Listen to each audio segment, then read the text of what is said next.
Welcome to the Cashflow Guys radio show with your hosts, Tyler Sheff and Leo Young.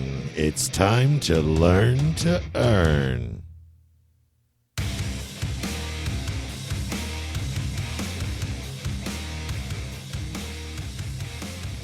Cashflow Guys Podcast, Episode 1, ladies and gentlemen. You're going to learn who the Cashflow Guys are, what they're about, and why this should be your number one podcast. Tyler and Leo are up next.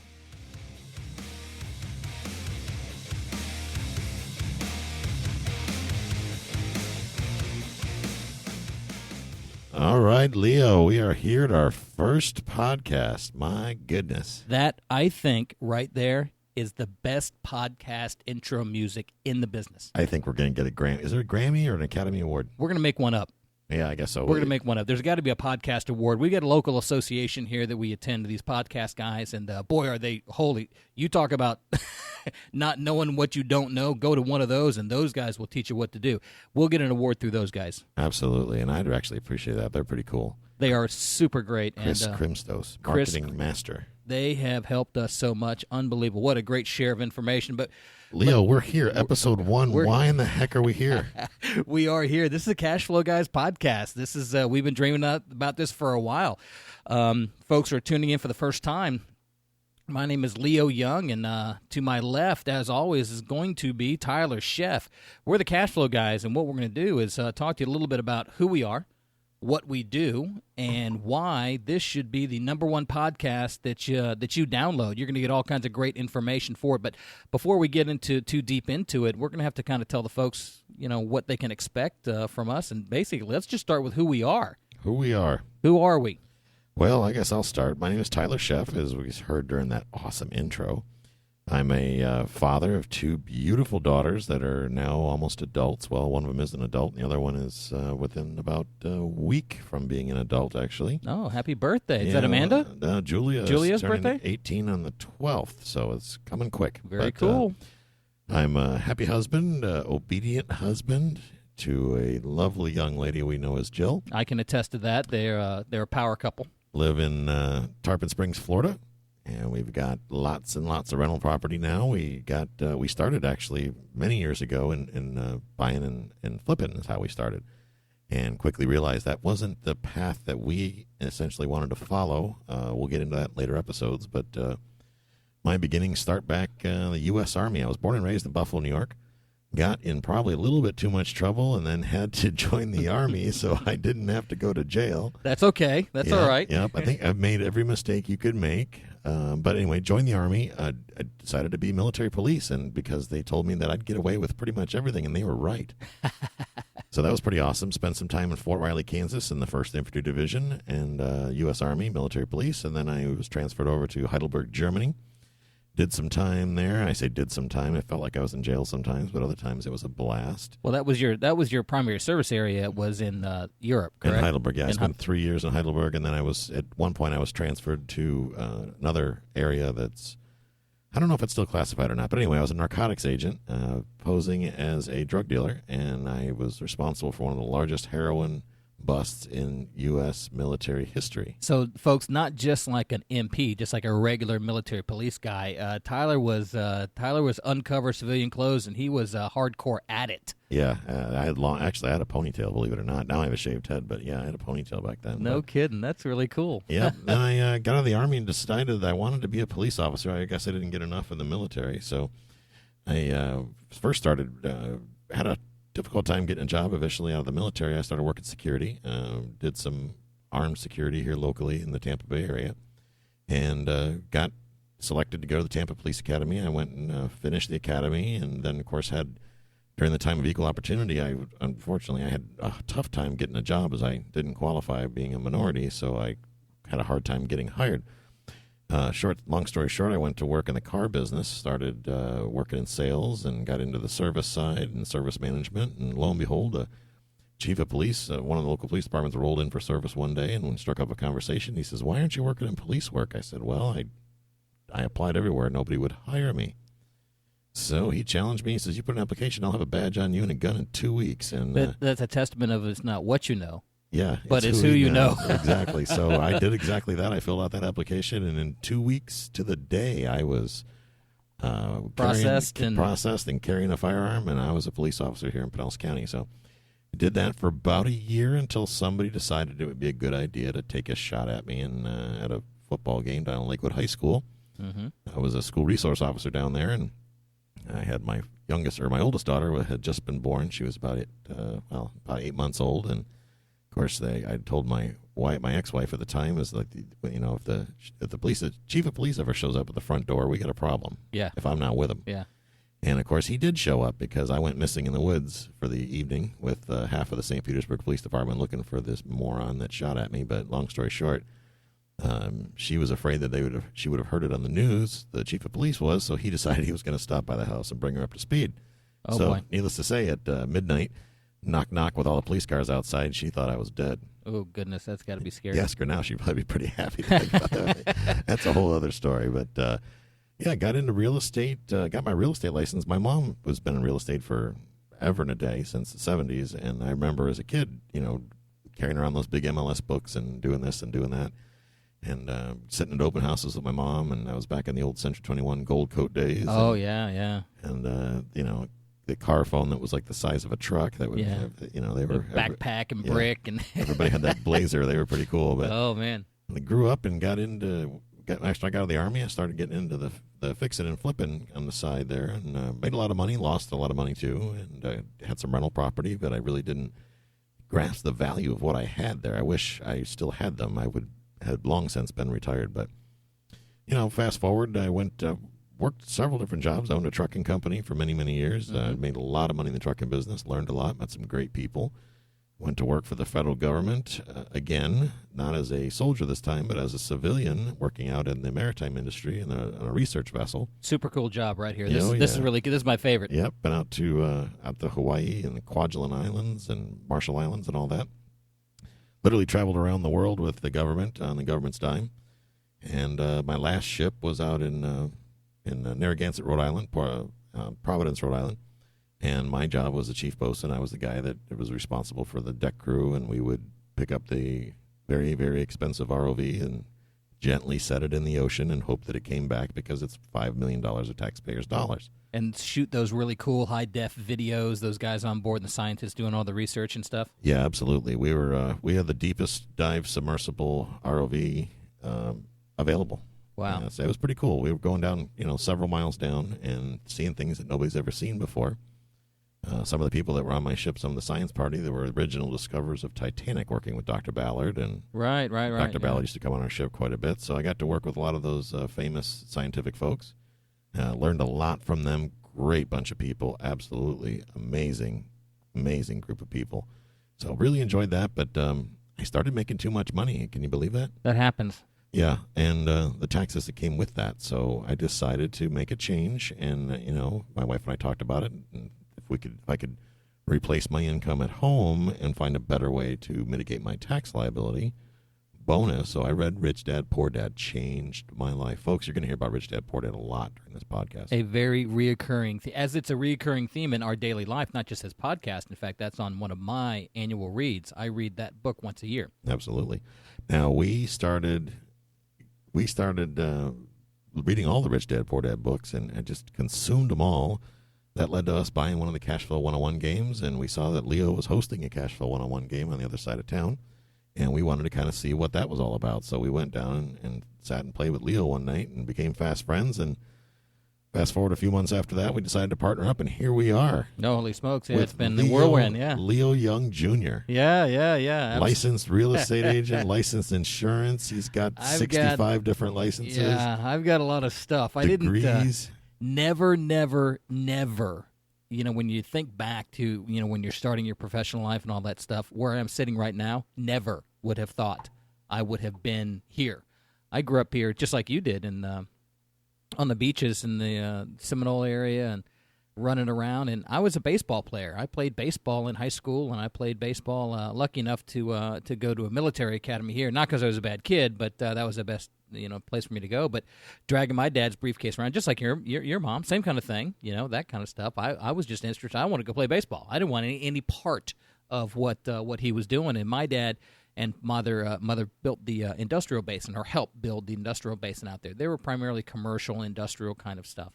and did all kinds of other interesting things. But business absolutely didn't interest me. I wanted to be on the baseball field. So, well, you lived too much of it as growing up as a kid. I can see that. Yeah, you're kind of too close to the flame, I guess. You can't really see it. But I did learn a lot just kind of dragging all that stuff around, putting in signposts and doing all of those silly kind of things like that.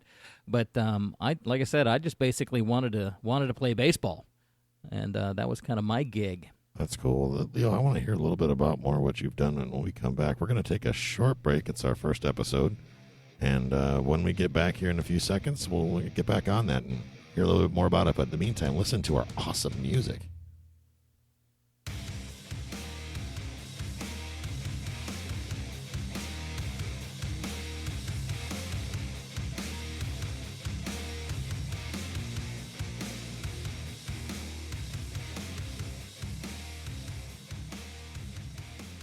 All right, guys, welcome back. Now, one of our plans for this podcast is we're not going to put commercials in here to try to sell you a bunch of junk and garbage. That's not what we're about. But we are going to start introducing, as this is our plan coming forward, is to introduce some of our preferred vendors that help us be who we are, that really help the cash flow guys. So in future episodes, once we get up to speed, we'll start introducing you to some of the members of our team via quote-unquote commercials. And just to give you an idea who we work with. But we left off talking about you, Leo, a little bit, so I want to hear more about that. Yeah, and to that point, it is important to listen to our sponsors, because these are people. We're not just going out gathering people who'll pay to be on our show. That's not what this is about. These are people that we use. These are in our dossier of vendors that we use, and we wanted them to take part in this podcast with us. So that's kind of why they're in there. But yeah, back to me. I don't like talking about myself too much, but I was a baseball guy growing up and running around all the fields and all of that kind of stuff. And I, like I said, went to a military school, which was an incredible experience, absolutely incredible experience. I wasn't a bad kid, but it was with retired military guys who just had a great way of keeping things very matter of fact. There's no black and white, or there's no gray area. It's just black and white. Are you late to class? Are you on time? Did you do your homework? Did you not do your homework? That's it. That's all. Let's get this thing done. Let's move forward. I'm going to ask your mom about that bad kid thing. No, I was a good kid, man. Sonny. I was a good kid. I was all right. But I was lucky enough to... I wasn't a good kid. No, that's okay. We balanced each other out. I was cute and had all kinds of excuses. You had that little mischievous thing. I'm an only child. Can you tell I'm dominating your intro? And you're walking all over me now. Yeah, exactly. I'll shut up now. Well, I was running around and lucky enough, like I said, to get a little bit better than I was in Little League, and ended up playing in college. I was a college baseball player in Georgia. Went to several schools, some junior colleges before that, injuries here and there, but ended up playing for a very short stint at Valdosta State University, and came back and started actually coaching in college. I was a college baseball coach for many years during the 90s, that Moneyball era, the movie, the Brad Pitt. Yeah, I remember that. Right. That was my era growing in there. I was also a scout for the Seattle Mariners for almost a decade, and the Pro Ball. Right, That's right. Cool. Team USA, I was asked to participate with Team USA to go overseas to help the European Olympic Baseball Initiative. There was a big push then in the 90s to get baseball in Europe up and running and get it going on the Olympic platform, which when we went over there, we didn't realize, and, obviously you spend a lot of time in Germany, they don't have clay. There's no clay there. So it's dirt. I thought it was like broken glass is what it felt like. It was terrible. But I was lucky enough to go over there and participate with those folks and try to get that venture up and running. It didn't last long. The European baseball is not in the Olympics anymore. There are a few teams that still have some stuff going on. But after I came back from that, I started coaching and finished my degree at FSU, and my degree is in adaptive education. So I work with kids that are stricken with Down syndrome and things like that. That's my area of education. But I was going to be a baseball coach. That was my job. I wanted to be a baseball coach, College World Series. I wanted to be that guy going out there and taking those teams out to Omaha and winning national championships and all that stuff. And I was on my way. I was doing everything I needed to do, and I was really, really good at that, a lot better than I was an actual player. But like many careers, I decided to get married. And I bet we know how all this ends. And I have to preface this story with the life of a athlete's or a coach's, the spouse. That's a rough life. That's a tough one because you'll hear these coaches on TV say that it's about family first, faith, and then team. Right? Sure. That's wrong. That not if you want to win. It's too competitive. Team is first. So the wife of a baseball coach, football coach, basketball coach, or whatever, you are second place all the time. Oh, that's never going to work out. And that didn't really work out so well. So what happened is we ended up not continuing the marriage. But the odd thing about it is, and I say this odd, people find this odd when I tell them the story, when my wife at that time left, she actually left town completely. I took the baby. Allie was 18 months old when I took her full time. And I was a solo parent. The difference between a single parent and a solo parent is a solo parent has no help. I didn't have mama, daddy, brother, sister, any of that. It was just me and her. That was it. Wow. Off we went. So obviously I had to give up my career as a baseball coach because you can't coach third base and change a diaper at the same time. Why not? Well, they frown on that, number one. Get her little helmet. And get her little helmet, right. Yeah, they won't let her on the field. So I had to reinvent myself. I taught for a while and found out the educational system, as you well know, as a resource officer in school, is a system that doesn't pay well and fatally flawed. And we may even have an episode on why that is later, but not for this one. But I had to go earn a living, a real living, and I bounced around. Like you did. I did all sorts of stuff. I was a pool contractor, and I did all kinds of things. But I also built my real estate portfolio while this was all going on. So I had rental houses and things like that. Well, I had to I wasn't living off that income. My portfolio wasn't large enough to support my daughter and I. So I became an insurance agent. And I've gone on to have several licenses. I've opened an office. I've opened actually an agency down here with us, and I work with folks on their property and casualty, primarily on the investment side as well, looking at UL products and all kinds of different things to help them get a little better grasp and handle on what's going on. But that brought us together. So we both love real estate, and I've got a little insurance and financial background, and off we kind of went. That's pretty cool. Can you later in these episodes? We're going to talk about what I find interesting about what you do in insurance is a lot of it is you demystify it. Yeah, you break it down, and I've learned so much from you on my own properties. I look at my policies. I used to just be, I don't know, I felt mildly retarded every time I look at my policies at the 344 pages, and you've really done a lot for us, for Jill and I, in demystifying our policies and making more sense of them and doing some creative investing techniques that I absolutely never would have thought of. And I think I've read every real estate investing book out there and I've never heard of.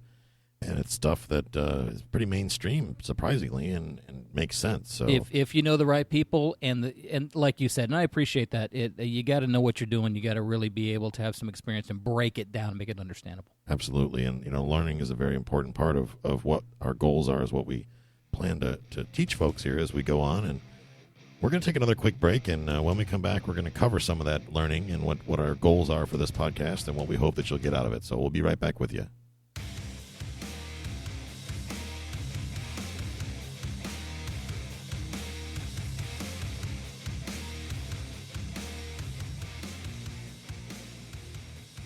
Welcome back, folks. We're back at the podcast here. Tyler to my left. I am Leo Young. We're the Cashflow Guys, and we're talking a little bit about an introduction of ourselves, and I think you've got some information on that. If you want more information, you can go to our website, CashFlowGuys.com, and we have a little lengthier version of what we are and what we do in our bios, and you can look us up and pick us apart. And if you want to send us an email, info@cashflowguys.com, and that'll be kind of a reoccurring theme. But what we're going to talk about next, folks, is why this podcast is important for you. And really, and having listened, Tyler and I both, to many financial-based podcasts, both in real estate, financial services, we're going to be able to bring all of that together, put it in one source for you, and I think you're going to find that this is going to be a pretty cool podcast and one of your top downloads. I sure hope so. Locally in town, I had mentioned early on about the cash flow game when we first started the episode. That's how I originally met Leo. And What we've done is taken Robert Kiyosaki. I can't talk already. Podcast one. Episode one. I still can't talk. Going to be a long summer. Anyway, the CashFlow game is a game that was put out by Kim and Robert Kiyosaki many years ago. And we started playing the game independently and then started playing it together as a means to practice what we're doing out there in the field. It's hard sometimes when you're a beginning investor or even an experienced investor practicing with your own money because you've got that fear concept that can be very crippling. So the cool thing about the cash flow game is it allows you to practice different concepts, whether they be stocks, which is something that Leo enjoys. Not something that I don't necessarily not that I don't enjoy it. I just could learn a lot more. He's a lot more experienced than I am. He's the former stockbroker, but different financing strategies and how to acquire property and wholesaling and buy and hold and the biggest kick I get is the financial statement, really how to get a good look at the financial statement and where that goes. Oh, holy smokes. And folks are listening to this for the first time and they're not familiar with Robert and Kim Kiyosaki, the book Rich Dad Poor Dad, or this board game, are going to go, what? You guys play a board game? Well, I can tell you right now, stop whatever you're doing after you listen to this podcast. Go on Amazon, spend $5 and buy Rich Dad, Poor Dad. Blow your mind. Yeah, absolutely blow your mind. Yep. The board game and the book kind of go hand in hand. You really should do both. The board game itself, like Tyler was saying, is think of Monopoly. Remember playing Monopoly as kids, and you had the green houses and the hotels, and it was a fictional game. It was Monopoly Land. 4 green houses, 1 big red hotel. 4 green houses, 1 big red hotel.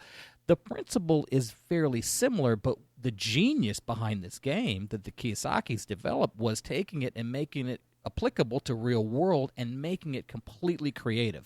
For example, there's stock deals, there's CDs, there's precious metals, there's speculation deals like raw land, there's houses you can buy businesses, you can develop your portfolio, all within the confines of this financial statement, which everybody needs to do a financial statement. Yes. Every year, everybody, no matter what you do for a living, if you take anything away from this podcast right now, do a financial statement for yourself. Doesn't matter how much money you make. Doesn't matter. An annual financial statement is critical. In fact, Tyler, I believe you and Jill, I know I do, you guys still use I know you progressed significantly beyond it, but the basic financial statement in the game, you use that yourselves too, don't you?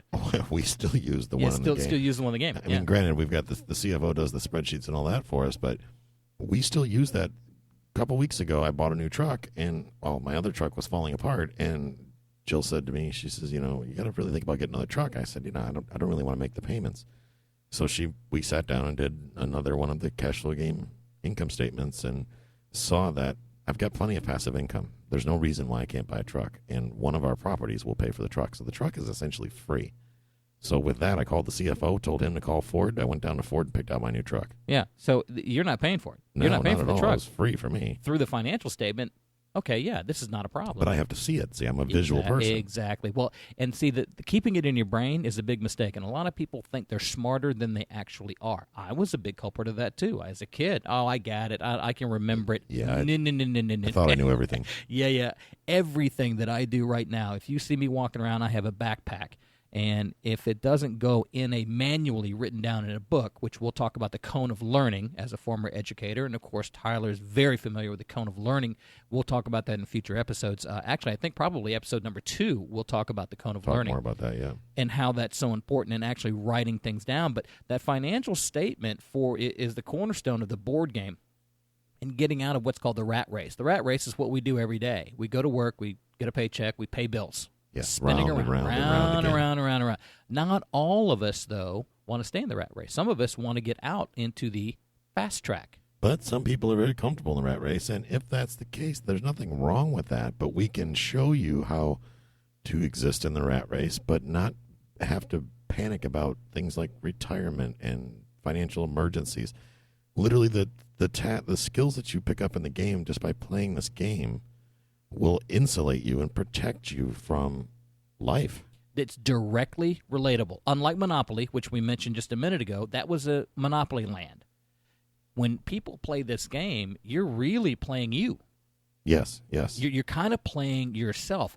and you'll have different job cards and identities like airline pilot, janitor, and things like that, only so you know what your expenses and your take-home paychecks are for the purpose of the game. Well, the game itself, it's an individual game played in a group setting is really the best way to explain it. Yeah, very much. And there's no winner. There's an object to win the game. Sure. But there's no, like, I won, you lost. Nani boo-boo. Yeah, doesn't happen that way. Everybody who plays it, that we find, I haven't found anybody, I've been playing it for years, haven't found anybody that did not go, wow.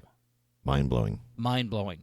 And the lessons that you learn in this and sharing ideas and being creative with building your real estate, financial services portfolio within the game are shared amongst the entire group.